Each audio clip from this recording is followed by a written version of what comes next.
ಎಲ್ಲರಿಗೂ ನಮಸ್ಕಾರ. ನಮ್ಮ ಯೂಟ್ಯೂಬ್ ಚಾನಲ್ಗೆ ಸ್ವಾಗತ. ಇವತ್ತಿನ ಈ ತರಗತಿಯಲ್ಲಿ 6ರಿಂದ 8ನೇ ತರಗತಿಯ ಶಿಕ್ಷಕರ ನೇಮಕಾತಿಗೆ ಸಂಬಂಧಪಟ್ಟಂತೆ ಕೆಲವೊಂದು ವಿಜ್ಞಾನ ಪಠ್ಯಕ್ರಮಕ್ಕೆ ಅನುಗುಣವಾಗಿ ವಿಜ್ಞಾನ ತರಗತಿಗಳನ್ನು ನಮ್ಮ ಚಾನಲ್ ಮುಖಾಂತರ ವಿದ್ಯಾರ್ಥಿಗಳಿಗೆ ಸಹಾಯ ಆಗಲಿ ಅಂತ ಮಾಡ್ತಾ ಇದ್ದೀವಿ. ಅದಕ್ಕೆ ಸಂಬಂಧಪಟ್ಟಂತೆ ನಾವೀಗ ವಿವರಣಾತ್ಮಕ ಪರೀಕ್ಷೆಗೆ ಕೂಡ ಸಹಾಯ ಆಗಲಿ ಅಂತ ಹೇಳಿ ಈ ಒಂದು ಸರಣಿಯನ್ನು ಆರಂಭ ಮಾಡಿದ್ದೀವಿ. ಮೊದಲನೇದಾಗಿ ಉಷ್ಣ ಮತ್ತು ತಾಪ ಎಂಬ ಪಾಠದೊಂದಿಗೆ ನಾವು ಇವತ್ತು ಆರಂಭ ಮಾಡೋಣ. ಮೊದಲನೇ ನಾವು ಒಂದೊಂದಾಗಿ ನೋಡ್ತಾ ಹೋಗೋಣ. ಮೊದಲೇ ಉಷ್ಣ ಅಂದರೆ ಏನು? ಉಷ್ಣ ಅಂದರೆ ದ್ರವ್ಯದಲ್ಲಿರುವ ಎಲ್ಲ ಅಣುಗಳ ಚಲನಶಕ್ತಿಯನ್ನು ಅಥವಾ ಚಲನಶಕ್ತಿಯ ಮೊತ್ತವನ್ನು ಉಷ್ಣ ಎನ್ನುವರು. ನೀವೆಲ್ಲರೂ ಇದನ್ನು ಕಲಿತೇ ಇರ್ತೀರಿ. ಹಾಗೆ ನಿಮಗೆ ಒಂದು ಸಲ ರಿವಿಷನ್ ಕೂಡ ಆಗುತ್ತೆ. ಇದನ್ನು ಎಚ್ಚರಿಕೆಯಿಂದ ಕೇಳಿರಿ. ದ್ರವ್ಯದಲ್ಲಿರುವ ಎಲ್ಲ ಅಣುಗಳ ಚಲನಶಕ್ತಿಯನ್ನು ಅಥವಾ ಚಲನಶಕ್ತಿಯ ಮೊತ್ತವನ್ನು ಉಷ್ಣ ಎಂದು ಕರೀತಾರೆ. ಈ ಉಷ್ಣದ SI ಏಕಮಾನ ಜೌಲ್ ಆಗಿದೆ. ಇದನ್ನು ಕ್ಯಾಪಿಟಲ್ ಜೆ ಸಂಕೇತದಿಂದ ಸೂಚಿಸ್ತಾರೆ. ಹಾಗೆ ಇಲ್ಲಿ ಉಷ್ಣದ ಆಕಾರಗಳು ಯಾವುವು ಅಂತ ನಿಮ್ಗೆ ಕೇಳ್ಬೋದು. ಉಷ್ಣದ ಆಕಾರಗಳು ಮೂಲ ಆಕಾರ ಸೂರ್ಯ. ಮತ್ತು ಯಾವ ಆಕಾರದಿಂದ ಉಷ್ಣವನ್ನು ಪಡಿತೀವಪ್ಪ ಅಂತಂದ್ರೆ ಇಂಧನವನ್ನು ಉರಿಸೋದರ ಮೂಲಕ ನಾವು ಉಷ್ಣವನ್ನು ಪಡಿತೀವಿ. ಉದಾಹರಣೆ ಯಾವ್ಯಾವ ಇಂಧನಗಳು? ಸೌದೆ ಕೂಡ ಒಂದು ಇಂಧನ ಆಗಿದೆ. ಸೀಮೆ ಎಣ್ಣೆ ಆಗಲಿ, LPG ಆಗಲಿ, ಕಲ್ಲಿದ್ದಲಾಗಿ ಇತ್ಯಾದಿಗಳನ್ನು ಉರಿಸುವುದರ ಮೂಲಕ ದಹನ ಮಾಡಿದರ ಮೂಲಕ ನಾವು ಏನು ಮಾಡ್ತೀವಪ್ಪ? ಉಷ್ಣವನ್ನು ಪಡಿತೀವಿ. ಮೂರನೇ ಮೂಲ ಏನಪ್ಪ ಅಂದ್ರೆ ವಿದ್ಯುತ್ ಶಕ್ತಿಯಿಂದ ಕೂಡ ನಾವು ಉಷ್ಣವನ್ನು ಪಡಿತೀವಿ. ಹೇಗೆ? ಬೇರೆ ಬೇರೆ ಉಪಕರಣಗಳಾದಂಥ ಇಸ್ತ್ರಿ ಪೆಟ್ಟಿಗೆ ಆಗಲಿ, ಹಾಗೆ ಇಲ್ಲಿ ನೋಡಿ ಇಸ್ತ್ರಿ ಪೆಟ್ಟಿಗೆ,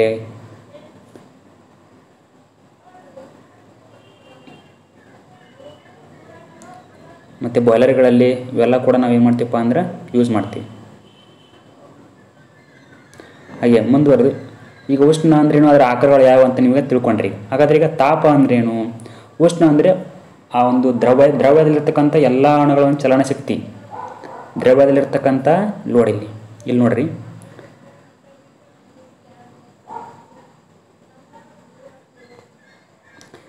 ಚಲನಶಕ್ತಿಯ ಮೊತ್ತವನ್ನು ಉಷ್ಣ ಅಂತ ಕರಿತೀರಿ. ಇಲ್ಲಿ ತಾಪಮಾನ ಅಂದ್ರೆ ಏನಪ್ಪ ಅಂದ್ರೆ ಒಂದು ವಸ್ತುವಿನ ಬಿಸಿ ಮಟ್ಟವನ್ನು ಅಳೆಯುವುದನ್ನು ಏನಂತ ಕರೀತಾರಪ್ಪ? ತಾಪ ಅಂತ ಕರೀತಾರೆ.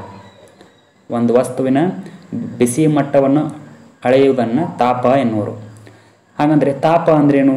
ತಾಪವನ್ನು ಅಣುಗಳ ಸರಾಸರಿ ಚಲನಶಕ್ತಿ ಎಂದು ಕರೆಯಲಾಗುತ್ತದೆ. ತಾಪ ಅಂದರೆ ಎಲ್ಲ ಅಣುಗಳ ಒಂದು ಸರಾಸರಿ ಚಲನಶಕ್ತಿ ಏನಾಗಿರ್ತಪ್ಪ ಅಂದ್ರೆ ತಾಪ ಆಗಿರ್ತದೆ. ತಾಪ ಅಂದರೆ ಟೆಂಪ್ರೇಚರ್. ಹಾಗೆ ಸರಾಸರಿ ಚಲನಶಕ್ತಿಯನ್ನು ಯಾವ ರೀತಿ ಪರಿಗಣನೆಗೆ ತಗೋತಾರಪ್ಪ ಅಂದ್ರೆ ಎಲ್ಲ ಅಣುಗಳ ಒಟ್ಟು ಚಲನಶಕ್ತಿ ಅದನ್ನು ಅಣುಗಳ ಸಂಖ್ಯೆಯಿಂದ ವಿಭಜನೆ ಮಾಡುವುದರಿಂದ ನಾವೇನಪ್ಪ ಸರಾಸರಿ ಚಲನಶಕ್ತಿಯನ್ನು ಪಡಿಬಹುದು. ಇಲ್ಲಿ ಉಷ್ಣ ಅಂದ್ರೇನು, ತಾಪ ಅಂದ್ರೇನು ಅಂತ ಸಣ್ಣ ಸಣ್ಣ ಪ್ರಶ್ನೆಗಳನ್ನು ಕೂಡ ನಿಮಗೆ ಎರಡೂ ಸೇರಿಸಿ ನಿಮಗೆ 1 ಅಂಕ ಅಥವಾ 2 ಅಂಕ ಕೇಳಬಹುದು. ಹಾಗೆ ಇಲ್ಲಿ ಉಷ್ಣ ಮತ್ತು ತಾಪಗಳ ನಡುವಿನ ವ್ಯತ್ಯಾಸವನ್ನು ಕೂಡ ನಿಮಗೆ ಕೇಳಬಹುದು. ಉಷ್ಣ ಮತ್ತು ತಾಪಗಳ ನಡುವಿನ ವ್ಯತ್ಯಾಸ ಯಾವಪ್ಪ ನೋಡೋಣ ಒಂದೊಂದಾಗಿ. ಉಷ್ಣ ಮತ್ತು ತಾಪಗಳ ವ್ಯತ್ಯಾಸಗಳು ಇಲ್ಲಿ ನೋಡಿ. ಉಷ್ಣ ಮತ್ತು ತಾಪಗಳ ವ್ಯತ್ಯಾಸಗಳು. ಉಷ್ಣ ಮತ್ತು ತಾಪಗಳ ನಡುವಿನ ವ್ಯತ್ಯಾಸ ಯಾವಪ್ಪ ಅಂದರೆ ಈ ಥರ ಕೂಡ ನಿಮಗೆ ಪ್ರಶ್ನೆಯನ್ನು ಕೇಳಬಹುದು. ಉಷ್ಣವು ಒಂದು ಶಕ್ತಿಯ ರೂಪ ಆಗಿದೆ. ಉಷ್ಣ ಒಂದು ಶಕ್ತಿಯ ರೂಪ ಆಗಿದೆ. ತಾಪ ಅಂದ್ರೆ ತಾಪ ಒಂದು ಬಿಸಿ ಮಟ್ಟದ ಅಳತೆ ಆಗಿದೆ ಅಂತ ನೀವೆಲ್ಲ ತಿಳ್ಕೊಂಡಿರಿ. ಆಗಾಗಲೇ ನೋಡುವಾಗ ನೀವೆಲ್ಲ ಇದನ್ನು ತಾಪದ ಬಿಸಿಯ ಮಟ್ಟನ್ನು ಅಳಿತಕ್ಕಂಥ ಒಂದು ಮಾನ ಆಗಿದೆ ಅಂತ ತಿಳ್ಕೊಂಡ್ರಿ. ಉಷ್ಣದ ಅಂತಾರಾಷ್ಟ್ರೀಯ ಏಕಮಾನ ಜೌಲ್ ಆಗಿದೆ. ಹಾಗೆ ತಾಪದ ಅಂತಾರಾಷ್ಟ್ರೀಯ ಏಕಮಾನ ಕೆಲ್ವಿನ್. ಹಾಗೆ ಉಷ್ಣ ಅಂದರೆ ದ್ರವ್ಯದಲ್ಲಿರುವ ಎಲ್ಲ ಅಣುಗಳ ಚಲನಶಕ್ತಿಯ ಮೊತ್ತವೇ ಉಷ್ಣ ಆಗಿದೆ ಅಂತೇಳಿ ನೀವು ಅದರ ಒಂದು ಡೆಫಿನಿಷನ್ ಕಲಿಯುವಾಗ ನೀವು ತಿಳ್ಕೊಂಡಿದ್ರಿ. ಇಲ್ಲಿ ತಾಪ ಅಂದರೆ ಆ ಅಣುಗಳ ಸರಾಸರಿ ಚಲನಶಕ್ತಿಯ ತಾಪ ಆಗಿರುತ್ತೆ. ಈ ರೀತಿ ನೀವು ಉಷ್ಣ ಮತ್ತು ತಾಪಗಳ ನಡುವೆ ವ್ಯತ್ಯಾಸಗಳನ್ನು ಕೂಡ ನೀವು ಬರೀಬೋದು. ಈ ರೀತಿಯಾಗಿ 2 ಅಂಕಕ್ಕಾಗಲಿ 3 ಅಂಕಕ್ಕಾಗಲಿ ನಿಮಗೆ ಪ್ರಶ್ನೆಯನ್ನು ಕೇಳುವ ಸಾಧ್ಯತೆ ಇರುತ್ತೆ. ಮುಂದೆ ಹೋಗೋಣ. ತಾಪವನ್ನು ಅಳೆಯುವುದು. ತಾಪವನ್ನು ಯಾವ ರೀತಿ ಅಳಿತಾರಪ್ಪ? Measurement of temperature.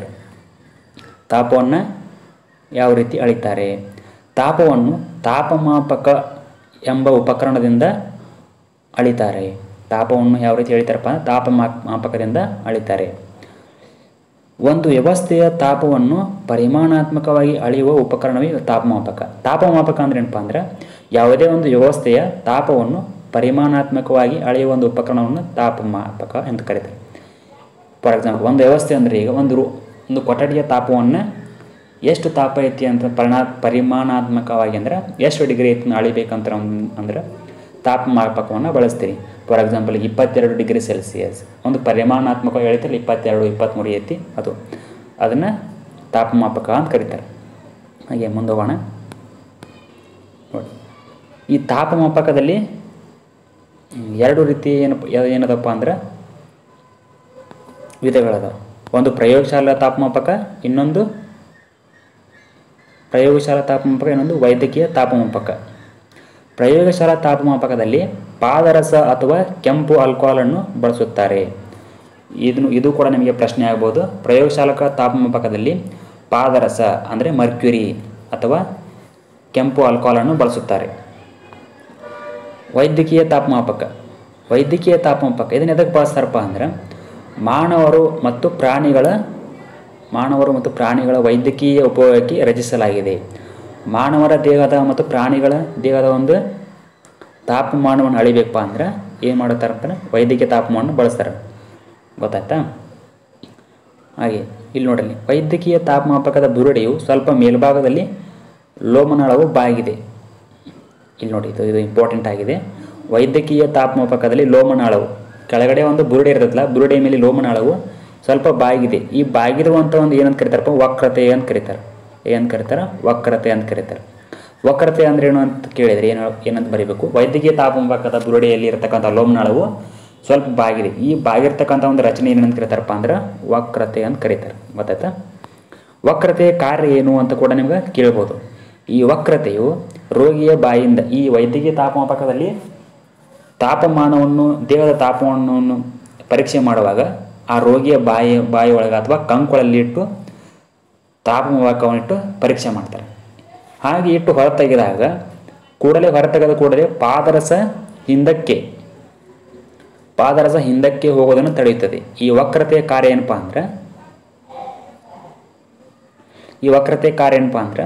ಪಾದರಸ ಹಿಂದಕ್ಕೆ ಅದನ್ನ ಕಂಕುಳಿಂದ ಅಥವಾ ಬಾಯಿಂದ ಹೊರತೆಗೆದಾಗ ಪಾದರಸ ಕೂಡಲೇ ಹಿಂಜರಿಬಾರ್ದು ಅಂತೇಳಿ ಈ ವಕ್ರತೆ ತಡೆಯುತ್ತೈತಿ. ಹೌದಾ? ಮುಂದುವರೆದ ಭಾಗವನ್ನು ನೋಡ್ರಿ. ಏನಿದು? ವೈದ್ಯಕೀಯ ತಾಪಮಾಪಕವನ್ನು ಮತ್ತೊಮ್ಮೆ ಉಪಯೋಗಿಸುವ ಮೊದಲು ಅನುಸರಿಸುವ ಕ್ರಮ. ಇಲ್ಲಿ ಯಾವ ರೀತಿ ಪ್ರಶ್ನೆಗಳನ್ನು ನಿಮಗೆ ಕೇಳಬಹುದು ಅಂತೇಳಿ ನಾನು ಇಲ್ಲಿ ಕೇಳಿದ್ದೀನಿ. ಇಲ್ಲೊಂದು ವಕ್ರತೆಯ ಕಾರ್ಯ ಏನು ಅಂತಲೂ ಕೇಳ್ಬೋದು. ಇಲ್ಲಿ ವೈದ್ಯಕೀಯ ತಾಪಮಾಪಕವನ್ನು ಮತ್ತೊಮ್ಮೆ ಉಪಯೋಗಿಸುವ ಮೊದಲು ಈ ಒಬ್ಬರಿಂದ ಇನ್ನೊಬ್ಬರಿಗೆ ಉಪಯೋಗಿಸಬೇಕಾದ್ರೆ ಅದನ್ನು ಯಾವ ಕ್ರಮವನ್ನು ಅನುಸರಿಸಿ ಅದನ್ನು ಇನ್ನೊಬ್ಬರಿಗೆ ಉಪಯೋಗಿಸಬೇಕು ಅಂಥೇಳಿ ಇಲ್ಲಿ ಪ್ರಶ್ನೆಯನ್ನು ಕೂಡ ನಿಮಗೆ ಕೇಳ್ಬೋದು. ನೋಡಿರಿ, ಯಾವ ಕ್ರಮವನ್ನು ಅನುಸರಿಸಬೇಕು ಅನ್ನೋದನ್ನು ನೋಡೋಣ. ಇಲ್ಲಿ ತಾಪಮಾಪಕವನ್ನು ಮತ್ತೊಮ್ಮೆ ಉಪಯೋಗಿಸುವ ಮೊದಲು ಅದನ್ನು ಶುಚಿ ಮಾಡಿ, ಒಬ್ಬ ರೋಗಿಯಿಂದ ಇನ್ನೊಬ್ಬ ರೋಗಿ ಯೂಸ್ ಮಾಡಬೇಕಾದ್ರೆ ಅವಾಗ ಅದನ್ನು ಸ್ವಚ್ಛವಾಗಿ ಶುಚಿ ಮಾಡಿ ಚೆನ್ನಾಗಿ ಕೊಡವಿ ಪಾದರಸ ಹಿಂದಕ್ಕೆ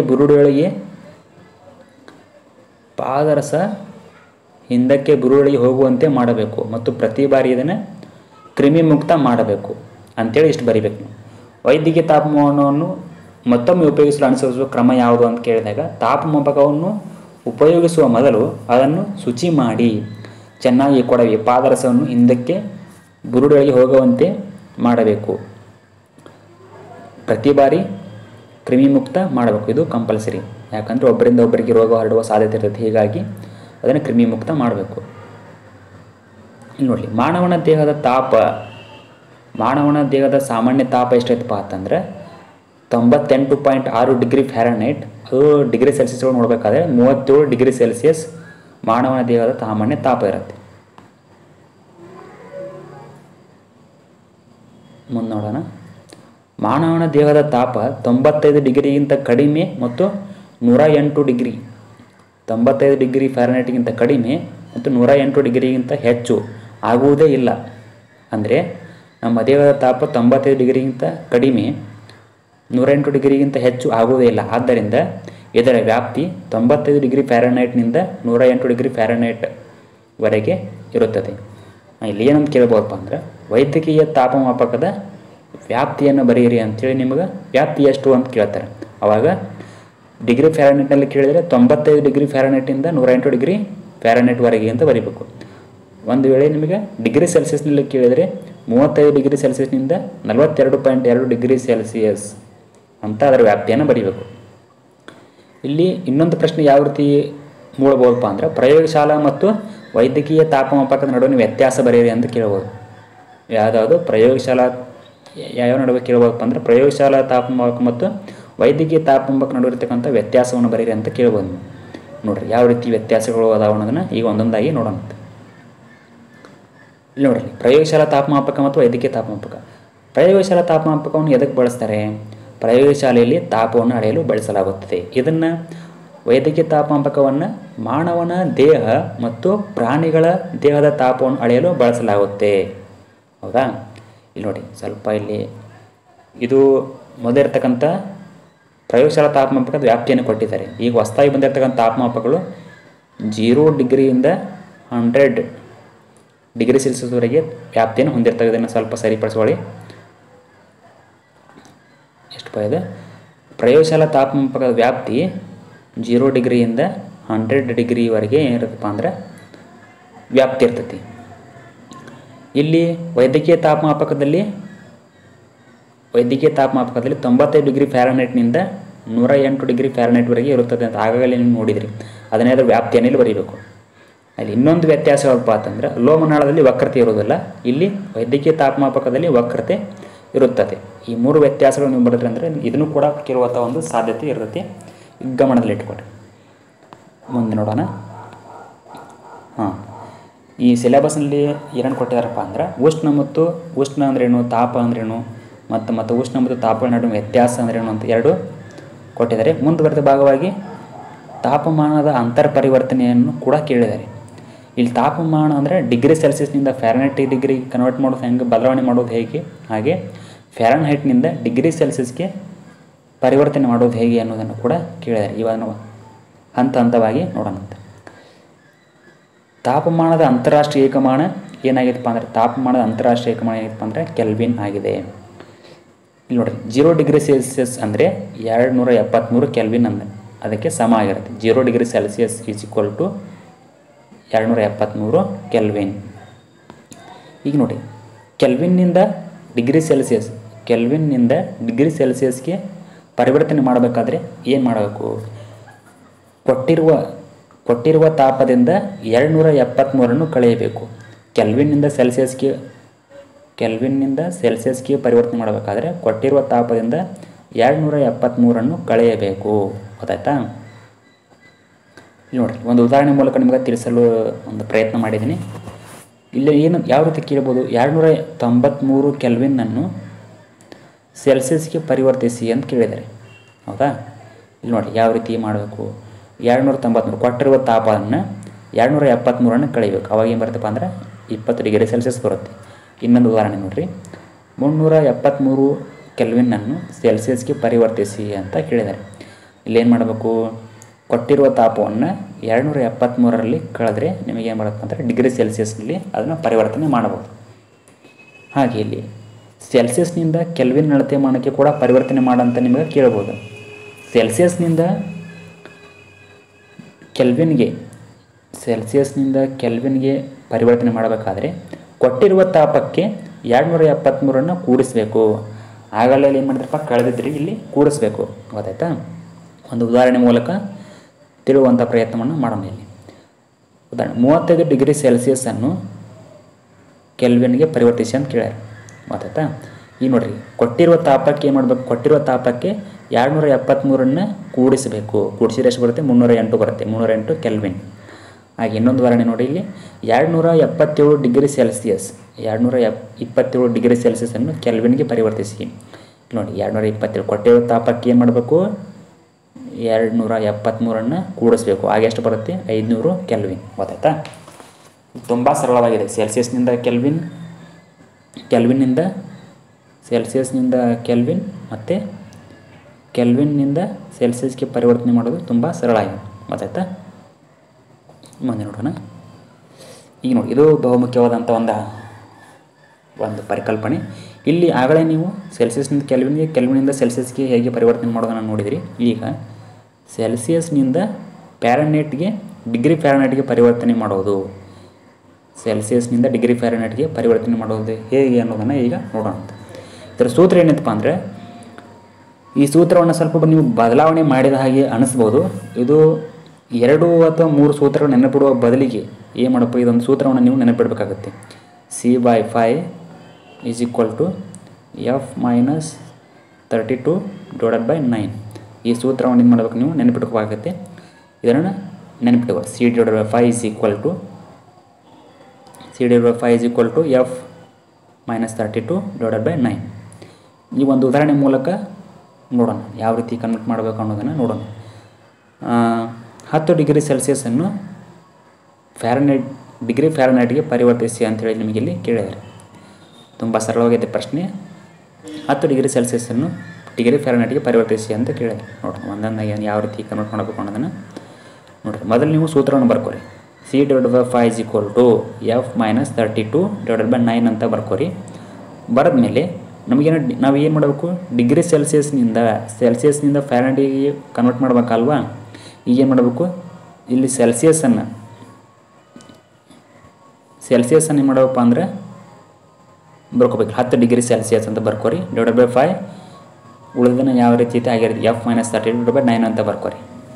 ಬರೆದ್ಮೇಲೆ 5 1 5 2 ಹೌದಾ 2 ಇಲ್ಲಿ 9/5 ಈ ಕಡೆ ತೊಗೊಂಬಂದರೆ ಇದು ಇಂಟು ಆಗುತ್ತೆ. ಅಂದರೆ ಓರೆ ಗುಣಾಕಾರ ಮಾಡೋದ್ರ ಮೂಲಕ 9 ಈ ಕಡೆ ತೊಗೊಂಬರಿ. ಅದನ್ನು ಯಾಸ್ ಇಟ್ ಈಸ್ F - 32 ಹಾಗೆ ಇಡಿ. ಹೌದಾ ನೋಡಿ 18 = F - 32 ಆಗುತ್ತೆ. ಆಮೇಲೆ ಈ F - -32 ಅನ್ನು ಏನು ಮಾಡಿರಿ, ಈ ಕಡೆ ತೊಗೊಂಬರಿ. ಏನೈತಿ ಇಲ್ಲಿ +32 ಆಗುತ್ತೆ. 18 + 32 = 50. ಅಂದರೆ 10 ಡಿಗ್ರಿ ಸೆಲ್ಸಿಯಸ್ ಇದ್ದೇನಾಗುತ್ತೆ 50 ಡಿಗ್ರಿ ಫ್ಯಾರನ್ಹೀಟ್. ಎಷ್ಟು 50 ಡಿಗ್ರಿ ಫ್ಯಾರನ್ಹೀಟ್ ಆಗುತ್ತೆ. ಗೊತ್ತಾಯ್ತಾ. ಇನ್ನೊಂದು ಉದಾಹರಣೆ ಮೂಲಕ ಏನು ಮಾಡಿ ನೋಡೋಣ. ಇಲ್ಲಿ ಇನ್ನು ಡಿಗ್ರಿ ಫ್ಯಾರನ್ಹೀಟ್ನಿಂದ ಆಗಲೇ ನೀವು ಸೆಲ್ಸಿಯಸ್ನಿಂದ ಫ್ಯಾರನ್ಹೀಟ್ಗೆ ಪರಿವರ್ತನೆ ಮಾಡಿದ್ರೆ, ಹೌದು. ಈಗ ಡಿಗ್ರಿ ಫ್ಯಾರನ್ಹೀಟ್ನಿಂದ ಏನು ಮಾಡೋದು, ಸೆಲ್ಸಿಯಸ್ಗೆ ಪರಿವರ್ತನೆ ಮಾಡೋಣ. ಸೂತ್ರ ಬರ್ಕೋರಿ. ಮೊದಲು C/5 = F - 32/9 ಅಂತ ಬರ್ಕೋರಿ. ಬರೆದ ಮೇಲೆ ಆ ವ್ಯಾಲ್ಯೂನ ಹಾಕಿ ನಾವು ಫ್ಯಾರನ್ಹೀಟ್ನಿಂದ ಸೆಲ್ಸಿಯಸ್ ಪರಿವರ್ತನೆ ಮಾಡಬೇಕಲ್ವ. ಇಲ್ಲಿ ಫ್ಯಾರನ್ಹೀಟ್ ಇದ್ದಲ್ಲಿ C/5 ಹಾಗೆ ಬರ್ಕೊಳ್ಳಿ. = 212 - 32 ಅಂತ 32/9 ಅಂತ ಬರ್ಕೋರಿ. ಬರೆದ ಮೇಲೆ 212ರಲ್ಲಿ 32 ಕಳೆಯಿರಿ ಎಷ್ಟು ಬರುತ್ತೆ, 180 ಬರುತ್ತೆ. /9 ಹಾಗೆ ಇಡಿ, C/5 ಹಾಗೆ ಇಡಿ. ಇಲ್ಲಿ ಇದನ್ನು ಡಿವೈಡ್ ಮಾಡಿ 9 1 9 20. ಹೌದಾ. C/5 = 20 ಎಷ್ಟು ಬಂತು, C/5 = 20 ಬಂತು. ಹೌದಾ. ಇಲ್ಲಿ 5 ಏನು ಮಾಡಿರಿ, ಓರೆ ಗುಣಾಕಾರ ಮಾಡಿರಿ. ಇಲ್ಲಿ /5 ಇದೆ, ಏನು ಮಾಡಿರಿ ಅದನ್ನು ಈ ಕಡೆ ತೊಗೊಂಬರ್ರಿ. ಇಂಟು 5 ಆಗುತ್ತೆ. C = 100 degree Celsius. ಗೊತ್ತಾಯ್ತಾ. ಮುಂದೆ ನೋಡೋಣ. ಇದೊಂದು ಆಬ್ಜೆಕ್ಟ್ ಟೈಪ್ ಕ್ವಶನಲ್ಲಿ ನಿಮಗೆ ಬರುವಂಥ ಸಾಧ್ಯತೆ ಇದೆ. ಏನಪ್ಪ ಇದು ನೋಡೋಣ. ಇಲ್ಲಿ ಯಾವ ಬಿಂದುವಿನಲ್ಲಿ ಡಿಗ್ರಿ ಮತ್ತು ಫ್ಯಾರನ್ಹೀಟ್ ಎರಡೂ ಒಂದೇ ಆಗಿರುತ್ತದೆ. ಯಾವ ಬಿಂದುವಿನಲ್ಲಿ, ಈಗ ನೀವು ಡಿಗ್ರಿ ಸೆಲ್ಸಿಯಸ್ನಿಂದ ಫ್ಯಾರನ್ಹೀಟ್ಗೆ ಮತ್ತು ಫ್ಯಾರನ್ಹೀಟಿಂದ ಏನು ಡಿಗ್ರಿ ಸೆಲ್ಸಿಯಸ್ಗೆ ಪರಿವರ್ತನೆ ಮಾಡಿದಾರಲ್ಲ, ಯಾವ ಬಿಂದುವಿನಲ್ಲಿ ಡಿಗ್ರಿ ಸೆಲ್ಸಿಯಸ್ ಮತ್ತು ಫ್ಯಾರನ್ಹೀಟ್ ಒಂದೇ ಆಗಿರುತ್ತದೆ ಅಂತ ಕೇಳಿದರೆ ಉತ್ತರ -40 ಡಿಗ್ರಿ ಸೆಲ್ಸಿಯಸ್. -40 ಡಿಗ್ರಿ ಸೆಲ್ಸಿಯಸ್ ಮತ್ತು -40 ಡಿಗ್ರಿ ಫ್ಯಾರನ್ಹೀಟ್ ಇವೆರಡೂ ಕೂಡ ಏನಾಯ್ತಪ್ಪ ಅಂದ್ರೆ ಒಂದೇ ಆಗಿರುತ್ತೆ. ಡಿಗ್ರಿ ಫ್ಯಾರನ್ಹೀಟ್ ಮತ್ತು ಡಿಗ್ರಿ ಸೆಲ್ಸಿಯಸ್ ಮತ್ತು ಡಿಗ್ರಿ ಫ್ಯಾರನ್ಹೀಟ್ ಇವೆರಡೂ ಕೂಡ ಒಂದೇ ಬಿಂದುವಿನಲ್ಲಿ ಏನಪ್ಪ ಅಂದ್ರೆ ಇವೆರಡು 40 ಡಿಗ್ರಿ ಸೆಲ್ಸಿಯಸ್ -40 ಡಿಗ್ರಿಯಲ್ಲಿ ಎರಡೂ ಕೂಡ ಒಂದೇ ಆಗಿರುತ್ತವೆ ಅಂಥೇಳಿ ನೀವು ಇಲ್ಲಿ ಬೇಕಾದರೆ ಅದನ್ನು ಏನಪ್ಪ ಅಂದ್ರೆ ಪರೀಕ್ಷೆ ಮಾಡೋದ್ರ ಮೂಲಕ ನೀವು ಸೂತ್ರದಲ್ಲಿ ಹಾಕಿ C/5 = F - 32/9 ಈ ಸೂತ್ರದಲ್ಲಿ ಹಾಕಿದನ್ನು ಪರೀಕ್ಷೆ ಕೂಡ ಮಾಡಬಹುದಾಗಿದೆ. ಇದನ್ನು ಸೂತ್ರದಲ್ಲಿ ಹಾಕಿ ಮಾಡಿ ನೋಡಿ ಗೊತ್ತಾಗುತ್ತೆ ನಿಮಗೆ. -40 ಡಿಗ್ರಿ ಸೆಲ್ಸಿಯಸ್ ಇದ್ದಿದ್ದೇನಾಗತ್ತಪ್ಪ ಅಂದ್ರೆ ಫ್ಯಾರನ್ಹೀಟ್ಲಿ ಕೂಡ 40 ಡಿಗ್ರಿ ಫ್ಯಾರನ್ಹೀಟ್ ಆಗುತ್ತೆ. ಇದನ್ನು ಮಾಡಿ ನೋಡಿ. ಇಲ್ಲಿವರೆಗೆ ನೀವೆಲ್ಲ ತಿಳ್ಕೊಂಡ್ರೆ ಇದೇ ರೀತಿಯ ಒಂದು ಪಠ್ಯಕ್ರಮದ ಆಧಾರವಾಗಿ ಇಟ್ಟುಕೊಂಡು ಬೇರೆ ಬೇರೆ ಒಂದು ಪಠ್ಯಕ್ರಮವನ್ನು ತೆಗೆದುಕೊಂಡು ಬೇರೆ ಬೇರೆ ಪಾಠಗಳ ಮೇಲೆ ಇದೇ ರೀತಿಯಾಗಿ ವಿವರಣಾತ್ಮಕವಾಗಿ ಪರೀಕ್ಷೆನ ಬರೆಯೋ ದೃಷ್ಟಿ ಇಟ್ಕೊಂಡು ಇದೇ ರೀತಿ ತರಗತಿಗಳನ್ನು ಮಾಡೋಣ. ಇವತ್ತಿನ ತರಗತಿ ಇಷ್ಟ ಆಗಿದ್ದರೆ ಲೈಕ್ ಮಾಡಿ, ಶೇರ್ ಮಾಡಿ ಮತ್ತು ನಿಮ್ಮ ಗೆಳೆಯರ ಜೊತೆಗೆ ಹಂಚಿಕೊಳ್ಳಿ. ಧನ್ಯವಾದ.